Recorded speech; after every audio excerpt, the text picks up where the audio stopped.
tudo bem? Eu quero falar hoje para os pacientes e usuários de planos de saúde e os operadores de direito que atuam na tutela do direito da saúde, com ações de medicamentos e pedidos de liminares para tratamentos médicos.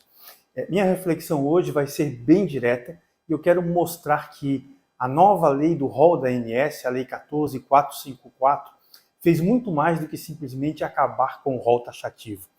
Já não há nenhuma dúvida que o rol da ANS ele é exemplificativo, porque isso consta do parágrafo 13º, que foi incluído pela Lei 14.454, a Lei 9656 de 98. Eu vou falar sobre os efeitos da exemplificatividade num outro vídeo que vai ser publicado amanhã, porque tem muita coisa que precisa ser tratada. Por exemplo, o fim do rol taxativo, ele vale apenas para as novas ações ou vale para as ações que estão em andamento? E os processos sentenciados, como ficam? E aqueles casos em que já houve o trânsito em julgado e não cabe mais recurso? O STF vai poder prosseguir e julgar as ações diretas de inconstitucionalidade que questionam a decisão do STJ? A decisão do STJ que disse que o rol é taxativo fica valendo? Ou ela foi apagada da história? Nós vamos falar disso num outro vídeo. Mas o que eu quero mostrar aqui hoje é que a Lei 14.454 ela derrubou, com uma tacada só, dois entendimentos do STJ que eram contrários aos pacientes. Primeiramente, a Lei 14.454, ao alterar a Lei dos Planos de Saúde, que é a Lei 9656 de 98, ela representou um marco civilizatório na ampliação da proteção da dignidade humana e da saúde dos pacientes. E a partir dessa lei estabeleceu-se um novo patamar de saúde suplementar que deverá ser implementado no país, e isso imediatamente. É inegável que o nível de proteção jurídica à saúde atingiu um patamar mais elevado do que tínhamos até então. Antes da Lei 14.454, a proteção era muito ruim, mas agora, por força do princípio constitucional da proibição da proteção deficiente, o Brasil herdou da doutrina alemã, já não é mais possível desfazer esse novo patamar de proteção jurídica, sob pena de se gerar um quadro de desamparo aos pacientes, ou seja, gerar um quadro de inadmissível proteção deficiente.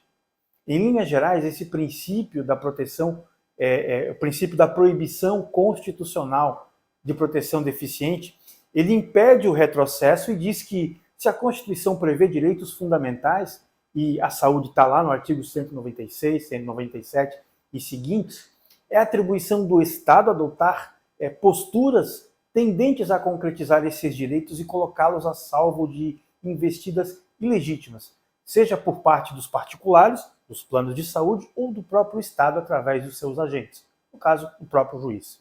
E como houve a elevação do nível de proteção jurídica ao direito da saúde pela nova lei do rol da ANS, porque o rol exemplificativo é amplamente favorável aos usuários, esse nível de proteção não pode ser rebaixado.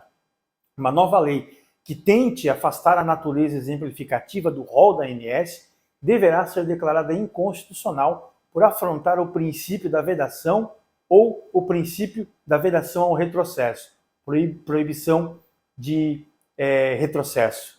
Mas o ponto principal que eu quero destacar é que a Lei 14.454 ela tornou sem efeito e sem aplicabilidade a súmula 608 do STJ, que diz: aplica-se o Código de Defesa do Consumidor aos contratos de plano de saúde, salvo os administrados por entidades de autogestão.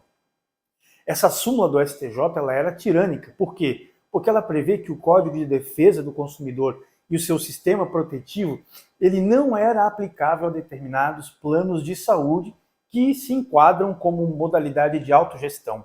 E, em resumo, a súmula do STJ faz uma distinção entre o paciente usuário do plano de saúde privado e aqueles pacientes que são usuários de plano identificado como de autogestão. E a consequência prática disso é a dificuldade processual que gera para o usuário do plano de saúde na modalidade autogestão.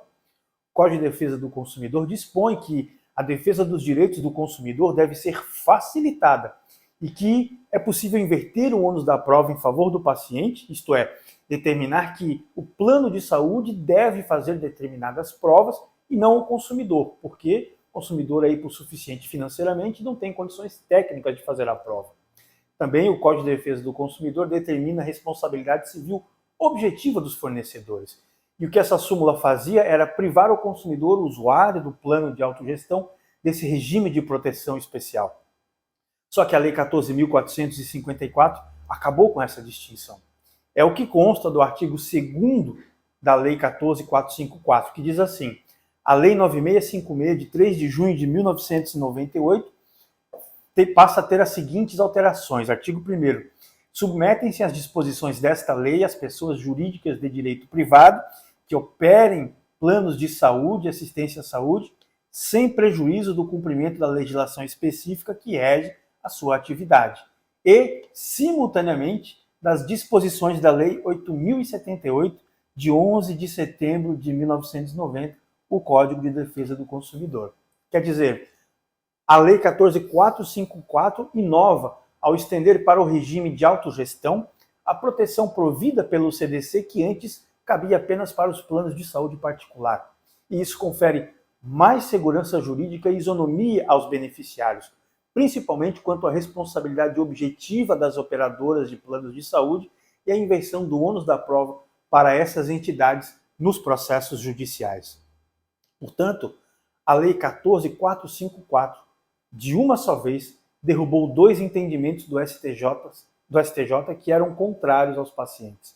O rol taxativo não é mais, e também a inaplicabilidade do Código de Defesa do Consumidor, que agora se aplica às operadoras de plano de saúde na modalidade autogestão.